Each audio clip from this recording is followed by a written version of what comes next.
അസ്സലാമു അലൈക്കും വറഹ്മത്തുള്ളാഹി വബറകാതുഹു. ലേൺ അറബിക് വിത്ത് മിന്ന സലം എന്ന യൂട്യൂബ് ചാനലിൻ്റെ പുതിയൊരു വീഡിയോയിലേക്ക് എല്ലാവർക്കും സ്വാഗതം. നമ്മളിന്ന് പഠിക്കാൻ പോകുന്നത് അറബി അക്ഷരമാലയിലെ അക്ഷരങ്ങളെക്കുറിച്ചാണ്. നമ്മളിന്ന് പഠിക്കാൻ പോകുന്നത് അറബി അക്ഷരമാലയിലെ അക്ഷരങ്ങൾ ഓരോന്നും എങ്ങനെയാണ് എഴുതേണ്ടതെന്നും എങ്ങനെയാണ് വായിക്കേണ്ടതെന്നും ആണ്. പുതുതായി അക്ഷരങ്ങൾ പഠിക്കുന്ന കുഞ്ഞുങ്ങൾക്കും അതുപോലെ തന്നെ അക്ഷരങ്ങളുടെ പേര് മറന്നുപോയ മുതിർന്നവർക്കും ഒരുപോലെ പ്രയോജനപ്പെടുത്താവുന്ന ക്ലാസ്സാണിത്. എല്ലാവരും എന്നാൽ നമുക്ക് ക്ലാസ്സിലേക്ക് പോകാം. അറബി അക്ഷരമാലയിൽ 28 അക്ഷരങ്ങളാണ് ഉള്ളത്. 28 അക്ഷരങ്ങളാണ് അറബി അക്ഷരമാലയിൽ ഉള്ളത്. അൽ ഹുറൂഫുൽ ഹിജായിയ എന്നാണ് അറബി അക്ഷരമാലയ്ക്ക് പേര് പറയുന്നത്. ഓക്കെ, അറബി അക്ഷരമാലയിലെ ആദ്യത്തെ അക്ഷരം അലിഫാണ്. അലിഫ്. അലിഫ്. അടുത്ത അക്ഷരം ബാ. എങ്ങനെ എഴുതിയെന്ന് കണ്ടല്ലോ, ബാ. അടുത്തത് താ. ബാ പോലെ തന്നെയാണ് എഴുതുന്നത്, പുള്ളിയിലാണ് വ്യത്യാസമുള്ളത്. അടുത്തത് സാ. അതും ബ പോലെ തന്നെയാണ് എഴുതുന്നത്, പുള്ളിയിലാണ് വ്യത്യാസം വരുന്നത്. അടുത്തത് ജീമ്. ഈ അക്ഷരത്തിൻ്റെ പേരാണ് ജീമ്. അടുത്ത അക്ഷരം ഹ. ജീമും ഹയും ഒരുപോലെയാണ്, പക്ഷേ പുള്ളിയിലാണ് വ്യത്യാസമുള്ളത്. അടുത്ത അക്ഷരമാണ് ഹ. ജീമും ഹയും പോലെ തന്നെയാണ് എഴുതുന്നത്, പക്ഷേ പുള്ളിയിലൊരു വ്യത്യാസമുണ്ട്. ജീമിന് ഉള്ളിലാണ് പുള്ളി വരുന്നതെങ്കിൽ ഹയിന് പുള്ളിയില്ല. ഹയിന് മുകളിലൊരു പുള്ളി വരുന്നുണ്ട്. അപ്പോൾ ഇത്ര അക്ഷരങ്ങൾ മനസ്സിലായല്ലോ. അലിഫ്, ബ, ത, സ, ജീമ്, ഹ, ഹ. അലിഫ്, ബ, ത, സ, ജീമ്, ഹ, ഹ. അടുത്ത അക്ഷരമാണ് ദാല്. ദാല്. ഈ അക്ഷരത്തിൻ്റെ പേരെന്താ? ദാല്. അടുത്തത് ലാല്. ഇത് നമ്മൾ കട്ടിയായിട്ട് പറയും, ഇതിനെ നമ്മൾ സോഫ്റ്റാക്കി പറയും. ദാല് സോഫ്റ്റാക്കിയാൽ ലാല് കിട്ടും. ദാല്, ലാല് രണ്ടും എഴുതുന്നത് ഒരുപോലെയാണ്, പുള്ളിയിൽ വ്യത്യാസം വരുന്നുണ്ട്. അടുത്തത് റാ. റാ. റാ എഴുതുമ്പോൾ എപ്പോഴും വാല് താഴോട്ടിട്ടാണ് എഴുതേണ്ടത്. വാല് നേരെയൊന്നും എഴുതരുത്, താഴേക്കിട്ട് എഴുതുക. ഓക്കെ. അടുത്തത് സായ്. സായ്. റാ പോലെ തന്നെയാണ് എഴുതുന്നത്, പുള്ളിയിടുമ്പോൾ അത് സായ് ആയി മാറുന്നു. ഓക്കെ. അലിഫ്, ബ, ത, സ, ജീമ്, ഹ, ഹ, ദാല്, ലാല്, റാ, സായ്. ഇനി വരുന്നത് സീനാണ്. എങ്ങനെ എഴുതുന്നതെന്ന് നോക്കൂ. 1, 2, 3. 3 വയറുണ്ട് സീനിന്. കണ്ടോ? 1, 2, 3. 3 വയറുണ്ട്. മൂന്നാമത്തെ വയറ് വലുതാണ്. കണ്ടോ? സീന്. ഈ അക്ഷരത്തിൻ്റെ പേരെന്താ? സീന്. ഇനി അടുത്ത അക്ഷരം നോക്കാം. ഷീന്. സീന് പോലെ തന്നെയാണ് എഴുതുന്നത്, പക്ഷേ പുള്ളി വരുന്നുണ്ട്. പുള്ളി വരുമ്പോൾ അതെന്താകും? ഷീനാകും. സീന്, ഷീന്. സീന്, ഷീന്. അലിഫ്, ബ, ത, സ, ജീമ്, ഹ, ഹ, ദാല്, ലാല്, റാ, സായ്, സീന്, ഷീന്.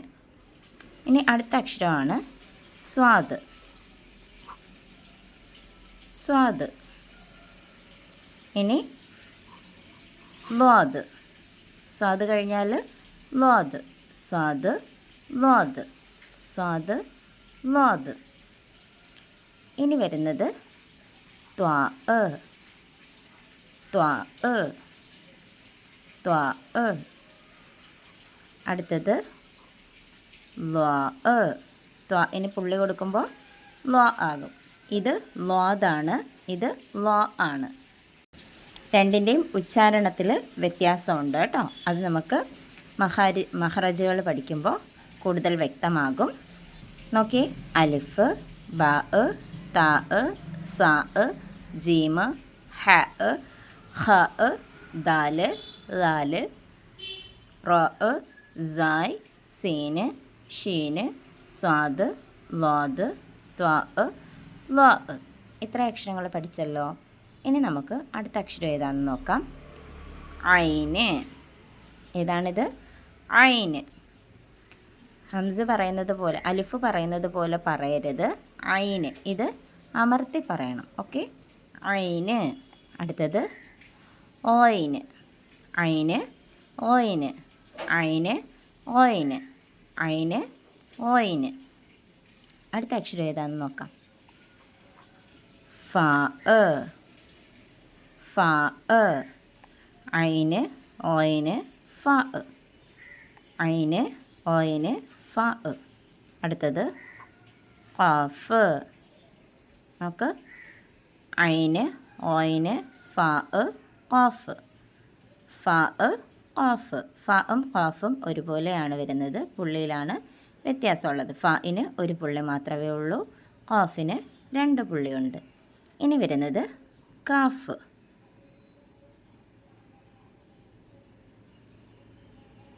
കാഫ് കണ്ടോ? ഫ, ഖാഫ്, കാഫ്. ഫ, ഖാഫ്, കാഫ്. അടുത്തത് വരുന്നത് ലാമാണ്.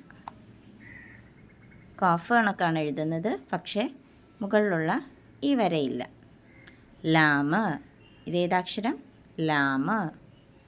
അപ്പോൾ നോക്കിയേ, അലിഫ്, ബാ, താ, സാ, ജീമ്, ഹ, ഖ, ദാല്, ലാല്, റാ, സായ്, സീന്, ഷീന്, സ്വാദ്, ലോദ്, ത്വാ, ലോ, ഐന്, ഓയിന്, ഫ, ഖാഫ്, കാഫ്, ലാം.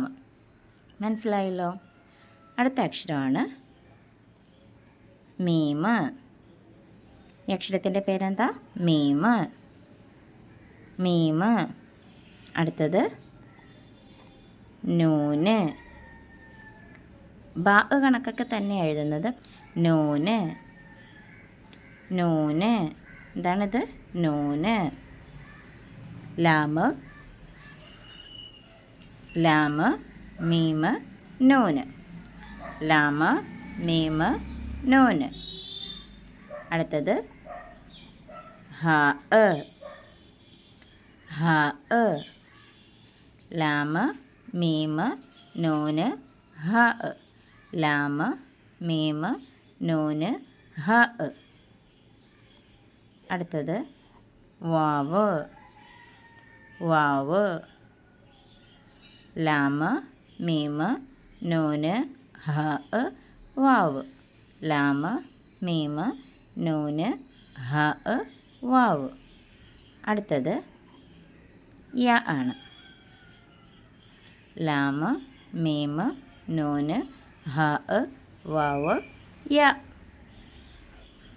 ലാമ്, മീമ്, നൂന്, ഹ, വാവ്, യ.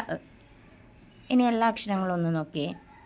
അലിഫ്, ബാ, താ, സാ, ജീമ്, ഹ, ഖ, ദാല്, ലാല്, റാ, സായ്, സീന്, ഷീന്, സ്വാദ്, ലോദ്, ത്വാ, ലോ, ഐന്, ഓയിന്, ഫ, ഖാഫ്, കാഫ്, ലാമ്, മീമ്, നൂന്, ഹ, വാവ്, യ.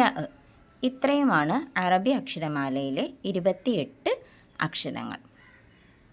അപ്പോൾ ഇനി നിങ്ങൾ ചോദിക്കും, ഈ 2 അക്ഷരങ്ങൾ ഏതാണെന്ന്. ഇങ്ങനെ 2 അക്ഷരങ്ങൾ കൂടി കാണാറുണ്ടല്ലോ എന്ന്.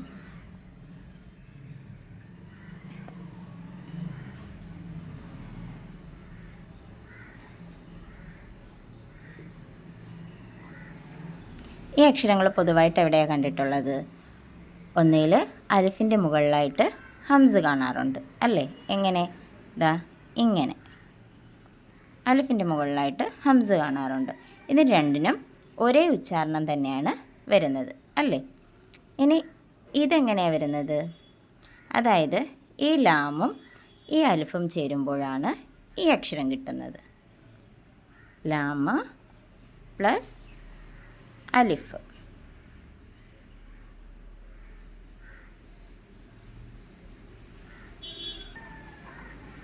ലാം അലിഫ് കിട്ടും. ലാമും അലിഫും കൂടെ ചേരുമ്പോൾ ലാം അലിഫ് കിട്ടും. അതന്നെ ഈ രണ്ടക്ഷരങ്ങളും ഇതിൽ നിന്ന് തന്നെ വന്നിട്ടുള്ളതാണ്. അപ്പോൾ ആകെ ഈ 28 അക്ഷരങ്ങൾ മാത്രമേ അറബി ഭാഷയിൽ, അറബി അക്ഷരമാലയിൽ ഉള്ളൂ. മനസ്സിലായല്ലോ? ഓരോ അക്ഷരം എങ്ങനെ വായിക്കേണ്ടതെന്ന് മനസ്സിലായല്ലോ? അലിഫ്, ബ, ത, സ, ജീമ്, ഹ, ഹ, ദാല്, ലാല്, റ, സായ്, സീന്, ഷീന്, സ്വാദ്, വാദ്, ത്വാ, ലോ, ഐന്, ഓയിന്, ഫ, ഖാഫ്, കാഫ്, ലാമ, മീമ്, നൂന്, ഹ, വാവ്, യാ. ഇനി രക്ഷിതാക്കളുടെ ശ്രദ്ധയ്ക്ക്, ഇതിൽ ചില അക്ഷരങ്ങൾ കുഞ്ഞുങ്ങൾക്ക് വഴങ്ങി വരാൻ നല്ല ബുദ്ധിമുട്ടുണ്ടാകും. ഉദാഹരണത്തിന് റ, സായ് ഇതുപോലുള്ള അക്ഷരങ്ങളൊക്കെ വഴങ്ങി വരാൻ, അതുപോലെ ജീമ്, ഇതൊക്കെ വഴങ്ങി വരാൻ കുറച്ചൊരു ബുദ്ധിമുട്ടുണ്ടാകും. അപ്പോൾ എങ്ങനെയാണ് അവർക്ക് അത് പഠിപ്പിച്ചു കൊടുക്കേണ്ടതെന്ന് നോക്കാം. ഇതുപോലെ ഒന്ന് എഴുതി കൊടുത്തു കഴിഞ്ഞാൽ കുഞ്ഞുങ്ങൾക്ക് എളുപ്പമാകും. ഇതിനുള്ളിലൂടെ അവരെ കൊണ്ട് പ്രാക്ടീസ് ചെയ്യിപ്പിക്കുക.